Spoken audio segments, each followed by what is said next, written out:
ஒருவன் காட்டிற்கு வேட்டையாடச் சென்றான். விஷம் தோய்ந்த அம்பு ஒன்றை விலங்கின் மீது அவன் செலுத்த அது குறி தவறி ஒரு பெரிய ஆலமரத்தின் அடிப்பாகத்தை தைத்தது. அம்பில் இருந்த விஷத்தினால் மரம் பட்டு போனது. இலைகள் உதிர்ந்து காட்சியளித்தது. மரம் பட்டு போனாலும் அம்மரத்தில் வாழ்ந்திருந்த கிளி ஒன்று அங்கேயே தங்கியிருந்தது.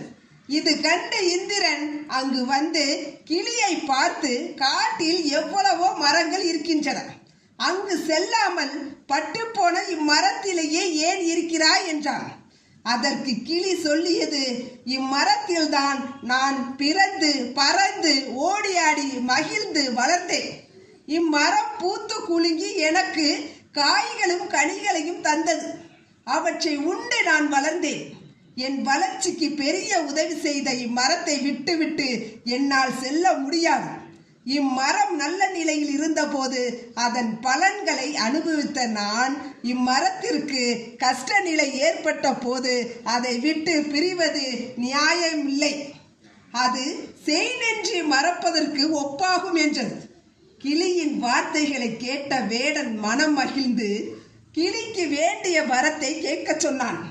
கிளி உடனே பட்டுப்போன இம்மரம் மீண்டும் தழைக்க வேண்டும், பசுமையோடு காய்கனிகளுடன் இருக்க வேண்டும் என்றது. இந்திரனும் அதுபோல வரமளிக்க ஆலமரம் மீண்டும் துளிர்த்து பசுமையுடன் காட்சி தந்தது.